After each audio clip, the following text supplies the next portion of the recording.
ये एक ऐसा पॉइंट था जिसका अमेरिका के पास कोई भी जवाब नहीं था। वो भारत की सांस्कृतिक और धार्मिक संवेदनशीलता को नजरअंदाज नहीं कर सकते थे।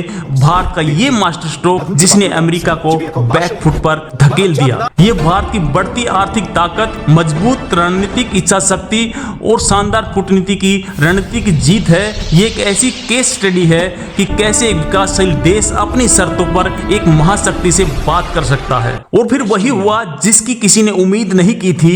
अमेरिका भारत की लगभग सभी शर्तों पर मानने के लिए तैयार हो गया।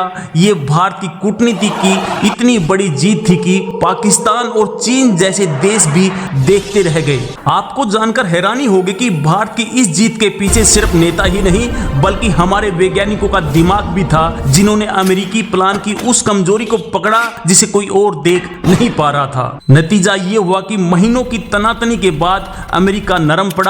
राइटर्स और जागरण जैसी बड़ी न्यूज एजेंसियों ने रिपोर्ट किया कि अमेरिका भारत की जीएम फसलों और डेयरी प्रोडक्ट से जुड़ी शर्तों को मानने पर सहमत हो गया।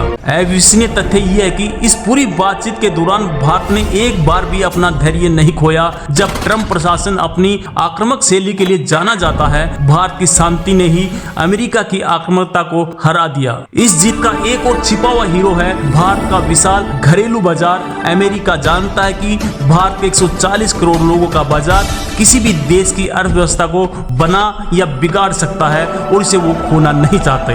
डील फाइनल होने से ठीक पहले भारत ने साफ कह दिया, इज्जत पहले व्यापार बाद में। 50% क्या, आप 100% टैरिफ लगा दो, हम अपनी शर्तों से पीछे नहीं हटेंगे। ये सुनकर अमेरिकी खेमे में सन्नाटा छा गया था। दुनिया में तारीफ हो रही है कि कैसे भारत ने अपनी प्रभुसत्ता और किसानों के हितों को सबसे ऊपर रखा। यहाँ तक कि तुर्की और अजरबैजान जैसे देशों की मीडिया ने भी भारत की इस रणनीति की सराहना की है। ट्रंप ने भारत पर 50% से भी ज्यादा टैरिफ लगाकर सोचा था कि भारत घुटने टेक देगा, लेकिन भारत ने जवाब में ऐसा पलटवार किया कि अमेरिका को समझ में आ गया कि यह भारत है जो झुकना नहीं बल्कि झुकाना जानता है।